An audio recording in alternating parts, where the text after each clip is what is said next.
তো নমস্কার বন্ধুরা, আজকে আমার কোনো ব্লগ ভিডিও নয়, কিছু ভুল সংশোধন করার জন্য আজকে আমি ভিডিওটা নিয়ে বসেছি। তো দেখো, ব্যাকগ্রাউন্ডটা দেখেই তোমরা বুঝতে পারছো যে এটা আমার ঘর নয়, এটা শাশুড়ি মায়ের ঘর। তো ছেলে ঘরে খেলছে, এই জন্যই আমি এই ঘরে এসে বসলাম। তোমরা হয়তো বলবে আমাকে যে আজকে কেন দিদিভাই এরকম সরাসরি বক্তব্য রাখার জন্য, অনেকেই বলবে বক্তব্য রাখার জন্য কেন সামনে বসে পড়লো। তো দেখো, আমি এটা মিথ্যা কথা বলবো না যে আমি কন্ট্রোভার্সি ক্রিয়েটারদের ভিডিও দেখি না।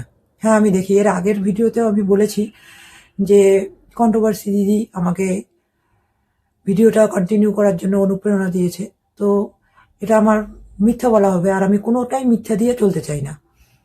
তো যেহেতু কন্ট্রোভার্সি দিদিদেরকে আমি দেখি, ওদের ভিডিও দেখি, তো এখানে কন্ট্রোভার্সি ক্রিয়েটাররা ওদের ওদের যেটা ওরা যেটা বুঝতে পারে সেটাই ওরা তুলে ধরে। এবার আমার আমাকে ভুল মানে ভুল প্রমাণিত করা হচ্ছে, সেটাকে যাতে সংশোধন হয় সেই জন্যই আজকের এই ভিডিওটা। কেননা সব কিছু ক্যামেরার মধ্যে উঠে আসে না অনেক সময়। তো আমি আজকে সরাসরি সব কিছুই নিয়েই বলবো। অনেক দিদিভাইরা বলেছ যে পিয়ার মতো এই মানে এগুলোকে ইগনোর করতে, কিন্তু কি করে ইগনোর করব? যেহেতু আমি কন্ট্রোভার্সি ক্রিয়েটারদের ভিডিওটা দেখি, আমার খারাপ লাগে। আর আমার তো এত বড় চ্যানেল নয়, আমার 3,000 সাবস্ক্রাইবার, 3,000 কি 3,400 এরকম হবে। এবার ভিউয়ার্সরা যদি আমাকে ভুল বোঝে, তাহলে এই কটা ভিউয়ার্স যদি চলে যায়, তাহলে তো এটা কি বলবো? আমি তো এখানে দাঁড়ানোর জন্য এসেছি। তোমরা আমার লাইভটা দেখেছো, আমি অনেক কষ্ট করে এখানে দাঁড়ানোর জন্য, কিন্তু মানে কি বলবো, দাঁড়ানোর জন্যই এসেছি। তো এবার কন্ট্রোভার্সি দিদিরা যদি আমাকে ভুল বোঝায়, তাহলে হয়তো আমার ভিউয়ার্সরা চলে যাবে, কিন্তু এই ভুলটা সংশোধন করার জন্যই আমার আজকের ভিডিওটা। হয়তো বা দিদিরা দূর থেকে দেখছে, ওরা ওদের কন্টেন্টের জন্য ভিডিও করছে, এবার আমি আমার কন্টেন্টের জন্য ভিডিও করি। তো এবার ওরা যেটা দেখছে সেটা নিয়ে ভিডিও করছে। আমি বলছি না যে কন্ট্রোভার্সি দিদিরা ভুল, হয় কিছু কিছু ভুল, কিছু কিছু ঠিক, কিন্তু এইটাকে সত্যিটাকে তুলে ধরার জন্য আজকে আমার এই ভিডিওটা, যে কোথায় গ্রুপিং হচ্ছে আর কোথায় কি হচ্ছে। তো ভুলগুলো সংশোধন করার জন্য যখন চলে আসলাম, তো প্রথম থেকেই বলবো আমি কি করে বেইমান হলাম। এই যে আমার পদবিটা আর কার্যে কার্যে লাগায়, এই পদবিটা আমি চাই না। আমার তো সারাদিন গেলে 2,000 ভিউজ আছে। তো এত বড় বড় স্বপ্নও আমি দেখি না। তো যাই হোক, প্রথম পিকনিকটা থেকে আমি শুরু করব, যেখান থেকে আমি বেইমান হয়েছি। তো শাকের পিকনিকটা সন্ধ্যার বাড়িতে, তো সত্যি এটা শাকের পিকনিক ছিল না। এবার তোমরা হয়তো আমার ব্লগে দেখেছো, আমি কিন্তু সেদিনকে ধান উগাচ্ছিলাম। তো ধান উগোতে উগোতে তোমাদের দাদাভাই যখন গরুকে জল দিচ্ছিল, আমি রেস্ট নিচ্ছিলাম। তো আমি দিদিভাইদের, মমতা দিকে, তারপরে দেবরাজকে দেখেছিলাম ওদের বাড়িতে যাচ্ছে। তো আমিও ভাবলাম একটু আড্ডা দিয়ে আসি, একটু রেস্ট নেওয়া হবে, একটু কাজের থেকে ফ্রি হওয়ার জন্য ওদের বাড়িতে গিয়েছিলাম। তোমরা সন্ধ্যার ব্লগে দেখবে আমি ওদের চেয়ারে বসেছিলাম। তো আমি কি করেই বলেছিলাম যে কিরে তোরা পিকনিক করছিস, তো আমাকে তো বললি না। তো সন্ধ্যাও বলেছিল যে এটা পিকনিক নয় দিদিভাই, শাক নিয়ে এসছি, সবাইকে দিলে কম হবে। তো এই জন্যে সবাই মিলে একখানে ভাত নিয়ে এসে খাবো। তো এখানে ইয়েরকিটা ওখানেই শেষ হয়ে গেছিল। তো তারপরে যখন এটা এখানেই শেষ হওয়ার পরে আমি বলেছিলাম তাহলে আমাকেও একবার বলতে পারতি যে তুই শাক এনেছি, তো তুই আয় পিকনিকটা জয়েন কর। যেহেতু আমি সেদিনকে শনিবার, বললেও হয়তো খেতে পারতাম না। যাই হোক, তো এটা আমার একটুখানি খারাপ লেগেছে। তো খারাপ লাগা, ভুল বোঝাবুঝি ওখানে আমাদের দুজনের শেষ হয়ে গেছে। তো যাই হোক, এবার আমি ছোটোর মতোই থাকতে চাই। অনেকটা বড় স্বপ্ন আমি নেই নাই কখনো। মানে ডাল ভাত খেয়ে বেঁচে থাকার মতো আর ছেলেকে মানুষ করার মতো ইনকামটুকু করলেই আমার যথেষ্ট। এই স্বপ্নটা নিয়েই আমি এই ইউটিউব জগতে পা রেখেছি। তো যাই হোক, তোমরা হয়তো ভাববে যে এই যে গ্রুপ উইজিংটা কোথার থেকে হলো। এবার বলো তোমরা, আমাকে যদি কেউ না ডাকে তাহলে কি আমি সেখানে যাব? এবার আমাকে কিছু কিছু জায়গায় এমনভাবে নিমন্ত্রণ করা হয় যে তুমি আমি এটা করব, তুই আসিস, তো তোর কি সময় হবে, নাহলে তুই প্রিয়ার সঙ্গে আসিস। কেন আমি প্রিয়ার সঙ্গে যাব? আমার কি পার্সোনালিটি নেই? আমি প্রিয়ার সঙ্গে কেন যাব? আমি তো কখনো কারোর সঙ্গে কাউকে নিমন্ত্রণ করি না। আমি গিয়ে ডাইরেক্ট নিমন্ত্রণ করছি, তোমার নিমন্ত্রণ, তোমার যখন সময় হবে তুমি তখন যাবে। আমি প্রিয়ার সঙ্গে যাব, এটা এটা কি ধরনের নিমন্ত্রণ? এটা 1 নম্বর কথা। 2 নম্বর কথা হচ্ছে, তারপরের দিন যে শামুকের পিকনিকটা হয়েছিল, সবাই ছিল, সবাই এনজয় করেছে, সবার বাচ্চার পরীক্ষা, সবাই ছিল, কিন্তু বেইমানটা হয়েছিলাম আমি। আমার কমেন্ট বক্স ভরে গেছিল। কেন? সবার চ্যানেল সন্ধ্যা খুলে দিয়েছে, শুধুমাত্র আমাকে কেন বেইমান করা হলো? আমি কি বেইমানি করলাম? আমি যদি বেইমানি করতাম, ওখানে সবাই এনজয় করেছে, সবাই নেচেছে, সবাই খেয়েছে, তো সেখানে শুধুমাত্র আমাকে ব্লেম করা হচ্ছে কেন? এই না যে আমি পিয়ার বাড়িতে বেশি যাই বা পিয়ার বাড়িতে থাকি বেশি, এই জন্য আমি এখানকার কথা ওখানে দিই, এখানকার কথা ওখানে দিই, কিন্তু ক্যামেরার বাইরেও যে ঘোরাফেরাটা চলছে সেটা কেউ দেখতে পাচ্ছে না। এটা 2 নম্বর কথা। তারপরে আরও বলবো, সেটা হচ্ছে গিয়ে, আজকে নয়, আজকে তোমরা প্রিয়ার অনেক আগের ব্লগগুলো দেখবে, ওদের বাড়ির পিকনিক বা যে কোনো অনুষ্ঠানে আমি ছিলাম।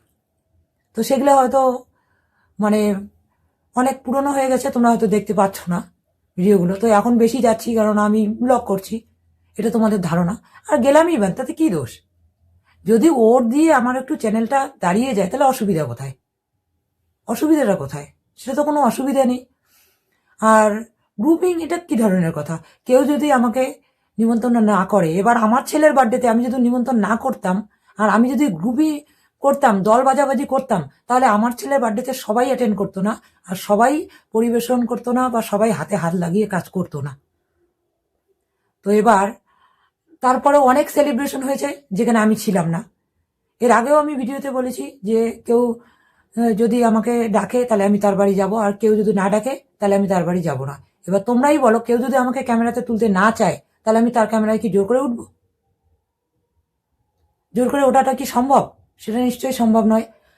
আর এমনও কিছু হয়েছে যেখানে মানে আমি আজকে বলতে বাধ্য হচ্ছি, কারণ আমার দিকটাকে আমার দেখতেই হবে। সবার সবার প্রথম আমার সঙ্গে যা যা ঘটেছে আমি সবটাই শেয়ার করবো আজকে তোমাদের সঙ্গে। নিমন্ত্রণ করা হয়েছে আমাকে দুপুরবেলা, এবং আমি নাম ধরেই বলছি, শেফালিদি আমাকে নিমন্ত্রণ করেছে। তোমরা হয়তো এটাও পরে কমেন্ট করবে, আমার কমেন্টে এসেছিল কমেন্টগুলো, যে শেফালিদির 1000 সাবস্ক্রাইবে তুমি যাওনি কেন? শেফালিদি আমাকে দুপুরবেলা নিমন্ত্রণ করেছিল। নিমন্ত্রণ করার পরে ও আমাকে মাছের ঝোল দিয়ে গেছিলো, আমি কিন্তু তোমাদেরকে দেখাইছি। দেখানোর পরে ও সন্ধ্যাবেলা আমাকে যেতে বলেছিল, সেটা দুপুরের নিমন্ত্রণ। সন্ধ্যাবেলা কখন কেক কাটবে সেটা আর ও আমাকে ফোন করে জানায়নি। আমার মন মেজাজ খারাপ ছিল, হয়তো বা অন্য কারণে। তো ও যদি আমাকে ফোন করে জানাতো তাহলে অবশ্যই আমি যেতাম। এবার এখানে কে কে কেক কেটেছে, কে কে ছিল, সেই ভিডিওটা তোমরা নিশ্চয়ই দেখেছো। আমি ছিলাম না, এই জন্য আমার কমেন্ট বক্সে এই কথাটা উঠে এসেছে যে তুমি কেন যাওনি শেফালিদির সেলিব্রেশন করতে। তো এই হচ্ছে ব্যাপার। এবার যদি আমাকে ডাকা হয় তাহলে আমি নিশ্চয়ই যাব। এবার যদি আমার বাড়িতে চা হচ্ছে, আমার বাড়িতে রুটি হচ্ছে, তাহলে আমি যদি কাউকে না বলি তাহলে সে নিশ্চয়ই আমার বাড়িতে আসবে না। আমি বলেছি জন্য আমার ছেলের বার্থডেতে কিন্তু সবাই এসেছে, তাহলে আমি কোথায় দল পাকালাম? আর যারা যারা দল পাকায়, যাদের সমানে। আর 1 নম্বর কথা হচ্ছে, আমার সংসারটা টোটালি অন্যরকম, আমার লাইফস্টাইলটা টোটালি অন্যরকম। হ্যাঁ, ডিসেম্বর মাসটা হয়তো বা আমি একটু রেস্টে আসি, কেননা সমস্ত স্টুডেন্টের পরীক্ষা শেষ। জানুয়ারি থেকে আমার টিউশন শুরু হয়ে যাবে। আমার আগের লাইফটাও ছিল খুব ব্যস্তময়, আমি সেরকম করে কারো বাড়িতে গিয়ে চায়ের বাটি বা কোনো কিছু করতে পারি না, তোমরা দেখেছো এর আগের ব্লগগুলোতেও। তো জানুয়ারি থেকে আবার আমার টিউশন শুরু হবে, আবার আমি ব্যস্ত হয়ে যাব। তো সুতরাং আমি কারো বাড়িতেই যেতে পারবো না। আর পিয়ার বাড়ির ব্যাপারটা কি বলবো, ওদের বাড়িতে আমি এর আগেও গিয়েছি। হ্যাঁ, তোমরা যদি বলো সাথে যাই, হ্যাঁ আমি সাথে যাই। যদি ওকে ধরে আমি উঠতে পারি, আমার ছেলেকে ভালো মানুষের মতো মানুষ করতে পারি, তো আমার কোনো আপত্তি নেই। কেন? ছোটদের কাছ থেকে কি বড়রা শিক্ষা নেয় না? শুধু বড়রাই সব জানে এরকম তো কিছু নয়, ছোটরাও অনেক কিছু জানে। হয়তো বা আমার অন্য দিক থেকে জানা বেশি, সংসারটা কিভাবে করতে হবে, কৃষিকাজ কিভাবে করতে হবে, এটা হয়তো আমার জানা আছে, কিন্তু এই ইউটিউব জগৎটা কিন্তু আমার পুরোটাই নতুন। মনে করো, একটা ছোট বাচ্চাকে স্কুলে ভর্তি করালে যেরকম এবিসিডি প্রথম শিখতে হয়, সরসরা প্রথম শিখতে হয়, ঠিক এইভাবে আমাকেও শিখতে হচ্ছে। আমি আমার এই যে চ্যানেলে আসার অবদানটা আমি কারোটাই ভুলিনি।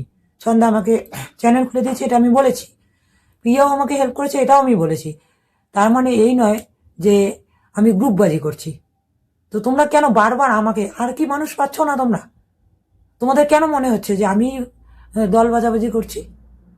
তাহলে আমাকে পিকনিকে না ডাকলে তোমরা কি চাও যে আমি কেউ ডাকুক না ডাকুক আমি গন্ধ শুকে শুকে তার বাড়িতে চলে যাই?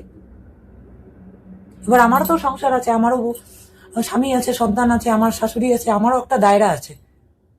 হ্যাঁ, আমি সমস্ত কাজ গুছিয়ে একসময় কারো না কারো বাড়ি যাই, কারণ আমি সবাইকে নিয়ে থাকতে ভালোবাসি। এই কথাটা আমি বারবার বলছি। এবার যদি কেউ বিশ্বাস না করে তাহলে তো আমি কিভাবে বুঝাবো তাকে? আমার আর বোঝানোর মতো ক্ষমতা বা শক্তি নেই। তো তোমরা কিভাবে নেবে কথাটাকে আমি সেটা জানি না।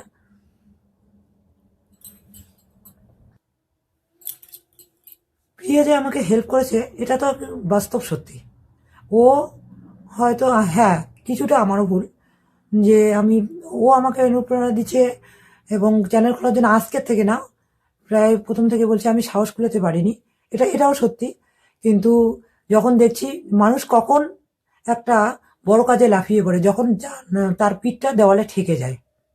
যখন পিঠটা দেওয়ালে ঠেকে যায় তখনই মানুষ সেই একটা ভালো কাজের জন্য মরণপণ ঝাঁপ দেয়। মানুষের যখন একটা কি বলবো এটাকে, দীর্ঘ নিঃশ্বাসের যখন সময় আসে তখনও কিন্তু মানুষ বাঁচার জন্য একটা মরণপণ ঝাঁপ দেয়। তো এরকমই ও যখন আমাকে প্রথম থেকেই বলতো, ওই যে বললাম প্রথম থেকেই বলতো, ও আমাকে শুধু না সবাইকেই বলতো যে এই যে একটা উৎসাহ, এই যে একটা সাহসটা কিন্তু ও প্রথম থেকে প্রত্যেকটা মানুষকে বলেছে।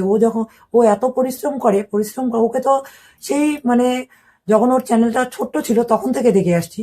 ও আজকে দিন রাত পরিশ্রম করে আজকে ওর এই জায়গাটায় দাঁড়িয়েছে। তারপরেও কিন্তু আমাদেরকে প্রথম থেকে উৎসাহিত করছে যে তুই কর, এইভাবে ক্যামেরা করলে ভালো হবে, এইভাবে কর, সবকিছুই বলেছে। কিন্তু তখন আমাদের একটা ভিতরে ভয় কাজ করতো, কেননা ওকে তো দেখেছি ওর দাঁড়াতে অনেকটা সময় লেগেছে, যেটা আমাদের সময় লাগেনি। আর এটা যে ওর জন্য, এটা এটা সবাই মানি। আজকে ও না থাকলে, ওর এত বড় একটা চ্যানেল যদি না থাকতো তাহলে আমি কেন আর বাদ বাকি যতগুলো চ্যানেল আছে কেউই দাঁড়াতো না, এটা মানতেই হবে। এবার কে মানলো কে না মানলো সেটা আমি দেখবো না, কিন্তু আমি মানি। এবার যদি এখানে তোমরা বলবে যে ছন্দারও তো অবদান আছে তোমার কাছে, হ্যাঁ অবশ্যই আছে। আজকে অ্যাট ফার্স্ট কিন্তু আমি প্রিয়াকেই দেখেছি চোখের সামনে এখানে ব্লগ করা। তো ওর পরে ছন্দা এসেছে। ছন্দা কার কাছে মোটিভেশন হয়েছে, ও কার কথা বলবে সেটা ব্যক্তিগত ওর ব্যাপার। ঠিক আছে, এবার আমি ওর কাছ থেকে উৎসাহিত পেয়েছি, কিন্তু আমি সাহস পাইনি। মানুষের যখন থাকে তখন মানুষ কিন্তু কোনো কিছু গুরুত্ব দেয় না। তখন আমার শ্বশুরের চাকরি ছিল, আমাদের সচ্ছল ছিলাম আমরা, তখন এত খরচ ছিল না ছেলের পড়াশোনা, তখন আমি সাহস পাইনি। বললাম যে ওই যে পিঠ ঠিকে গেছে দেওয়ালে, এই জন্যই এখন ঝাঁপিয়ে পড়েছি। আর এখানে ছন্দা বলেছে, ছন্দা চ্যানেল খুলে দিয়েছে, ও উৎসাহিত করেছে, দুজনের অবদানই আছে। কিন্তু মেন যে একটা সাহস, আজকে যদি আমি দাঁড়াই গিয়ে যদি আমি ভুলে যাই যে প্রিয়া আমাকে হেল্প করেনি বা প্রিয়া আমাকে দাঁড়াতে সাহায্য করেনি, এটা আমার নিমখরামি করা হবে। প্রিয়ার বলো আর ছন্দাই বলো, সবাই হেল্প করেছে, আমি কাউকেই এখানে ফেলতে পারবো না। এবার তোমাদের বারবারই প্রশ্ন আসে যে আমি ছন্দার সঙ্গে বেইমানি করেছি। কি বেইমানি করেছি? আমি যদি বেইমানি করতাম তাহলে ও আমার ছেলের বার্থডেতে আসতো, এত ভালো গিফট দিত, ও এত পরিবেশন করতো, ওর মনে কি এতটুকু সঞ্চয় হতো না যে ও আমার সঙ্গে বেইমানি করেছে আমি ওর কাছে যাব না? সবার একটা ইগো আছে, সবার একটা মান সম্মান আছে। আজকে যদি আমি কারোর সাথে বেইমানি করতাম তাহলে আমার বার্থডেতে সবাই আসতো না, সবাই ভিডিও করতো না। সবাই কিন্তু কম বেশি ভিডিও করেছে, সবাই ছেড়েছে। এটা একটা বলার ছিল। আর তোমরা যে বলো আমি ভিউজের জন্য প্রিয়ার থাম্বেল লাগাই বা প্রিয়ার মুখটা লাগাই, হ্যাঁ লাগাতেই পারি, কারণ ও তো আমার ছোট যা বা বোনের মতো, তোমরা যাই বলো না কেন। একদিক থেকে শিক্ষাগুরুও বলা যাবে, কারণ আমি ওর থেকে শিখতেছি। এবার সে ছোট হলো না বড় হলো সেটা আমার দেখার দরকার নেই। তোমরা হয়তো ভুলে গেছো ও যখন নাইটির লাইভ করতো তখন আমরা রাত 12টা 12:30টায় বনিমা আমি কিন্তু ওদের বাড়িতে ছিলাম। হয়তো বা লাইভের কিছু কিছু জায়গায় আমাদের কিছু কিছু ছবি আছেও, ভিডিওতে আছেও, লাইফে আছে মনে হয় আমার। তো তোমরা দেখবে, তাহলে অবশ্যই বুঝতে পারবে যে আমি ছিলাম কি ছিলাম না। তো এই যে তোমাদের ভুল ধারণা বা কন্ট্রোভার্সি ক্রিয়েটার দিদিরা যে বলছে যে আমি বেইমান, এই ধারণাটা কতটা কি ক্লিয়ার করতে পারলাম বুঝতে পারলাম না, বলেই গেলাম, হয়তো বা তোমাদের বোরিংও লাগতে পারে। তো আবারও আমি এটাই বলবো, আমি বেইমান নই, আমি কাউকে কখনো ফেলিনি, আর আমি ফেলবও না। তোমাদের যদি মনে হয় যে আমি কারো বাড়িতে গেলাম না, কারো ক্যামেরায় উঠলাম না, এই জন্যই আমি বেইমান, তাহলে তো আর কিছু বলার নেই আমার। সবকিছু কিন্তু ক্যামেরাবন্দি হয় না। সারাদিনে আমরা কত কাজ করি বলো তো? বিশেষত আমি আমারটাই বললাম।